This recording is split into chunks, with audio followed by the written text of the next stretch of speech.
President Trump has an idea. He's like, well, look, if we can't get this thing passed, this healthcare plan passed in the Senate, well, maybe we'll just let Obamacare fail on its own.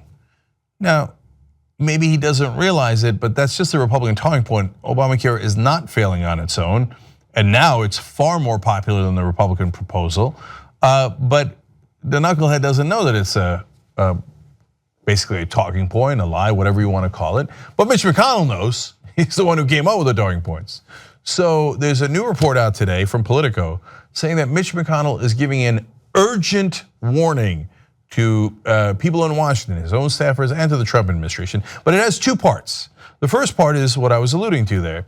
Politico explains, failing to repeal the law would mean the GOP would lose its opportunity to do a partisan rewrite of the law that could scale back Medicaid spending, cut Obamacare's taxes, and repeal a host of industry mandates.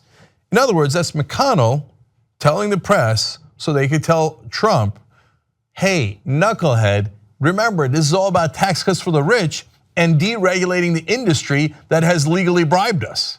So we're not gonna sit around and let Obamacare fail. It's not even gonna happen. No, the whole point of this has nothing to do with healthcare. So don't let it put out this idea there that it'll fall of its own accord. No, this is all about tax cuts, and it's about deregulation, and by the way, cutting Medicaid by $800 billion. They find this to be a once in a lifetime golden opportunity to basically get all of their donors' wish list. Now, the other part of the warning I find even more amusing and hypocritical. A Republican staffer saying that Mitch McConnell is warning people, quote, if we fail, we're going to be negotiating with Chuck Schumer. So, my God, if the Republicans don't do this completely on their own, then they'll have to negotiate with a Democrat. Yuck, it would be bipartisan. Wait a minute, I seem to remember when Obama was in office, not only all the Republicans, but all the press too. It has to be bipartisan. Oh, Obama, you need to have beer summits. It's got to be bipartisan. Don't you dare pass it with just Democrats. I'm sure that the Republicans would love to work with you. Of course, none of the Republicans voted for it. None of the Republicans were ever ever going to vote for Obamacare because they're not paid to vote for that. Okay, so now we told you that, and I said if the Republicans get their chance, they would immediately say they will never work with the Democrats. Now there's a warning, we might have to work with one Democrat. Under no conditions will we do that. So let's be fair though. How about Mitch McConnell himself? Is he being hypocritical? Probably not. I mean, he's the leader of the Republicans. He's probably careful. I'm sure that he said that back then that bipartisanship was not at all needed. So let's find out. Let's go to a quote from back in 2010 on McConnell. He says, in one of the most divisive legislative debates in modern history, Democrats decided to go to the partisan route and blatantly ignore the will of the people. In other words, when they were in the minority, the Democrats were ignoring the will of the people, which was bipartisanship. I can't believe they went exclusively partisan. Now he's warning, oh my God, what if we don't do exclusively partisan deal? The hypocrisy is 100%. And McConnell's like, who cares? Was the press gonna hold me accountable? No, I say one lie and then I say another lie. I'm a politician. And that's not where it ends, by the way.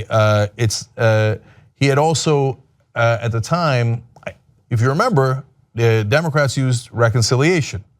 And here's what Mitch McConnell said about it at the time to get the bill passed. Democrats on Capitol Hill are working behind the scenes on a plan aimed at jamming this massive health spending bill through Congress against the clear wishes of an unsuspecting public. What they have in mind is a last-ditch legislative sleight of hand called reconciliation. So Obama sat around for 6 months, let alone what they were doing before the bill was even introduced, trying to make sure that they didn't use reconciliation. Oh, should we or shouldn't we? Oh, should we try to get the Republicans? They tell me I need to have a beer summit. Republicans go to reconciliation immediately.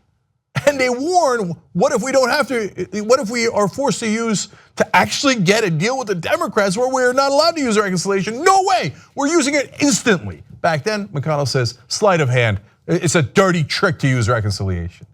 Well, why doesn't a reporter read back this quote to him and say, Mitch McConnell, given these obvious hypocrisies? What would stop anyone from accusing you of being a clear and bold-faced liar? You told us before reconciliation was terrible, now you're using it. You said before that you shouldn't do it behind the scenes. You crafted this bill in your own office, completely behind the scenes. Sometimes you didn't even involve other Republicans. Much worse than what the Democrats did. And then you said Obamacare was unpopular, that's why we shouldn't do it. You know, your proposal is sitting at 29%. Disastrously unpopular. By your own logic, we should immediately stop it. Right, Mitch McConnell? The press asks him about this every single day, right? Every single press question is about this because he's got to explain this kind of hypocrisy. Where are you, press? Oh, he said, she said. Oh, but I need access to the Republicans. One more thing, McConnell said at the time in 2009, Americans are right to be stunned because this bill is a mess. And so was the process that was used to get it over the finish line. Americans are outraged by the last minute closed door sweetheart deals that were made to gain the slimmest margin for passage of a bill that's about their health care. So, closed doors, Mitch McConnell literally shut his door, would not talk to the press, certainly no Democrats at all, and didn't even talk to most of the other Republicans as he crafted that legislation all by himself behind closed doors. And then he talks about how they passed it by the slimmest of margins. Right now, it looks like the Republicans might pass it with a 50 votes, a tie. You want to talk about the slimmest of margins? We'll see if they get 51. Well, the maximum they're gonna get is 52. Now, all of a sudden, Mitch McConnell doesn't give a damn about the slimmest of margins. The Democrats passed it with far more votes, and it was a far more popular bill than the ones the Republicans have. And by the way, one other thing, Obama sat there and listened to the press as they told him, you gotta work with Republicans, you gotta work with Republicans. And we told him it was horribly naive, by the way, in a best case scenario.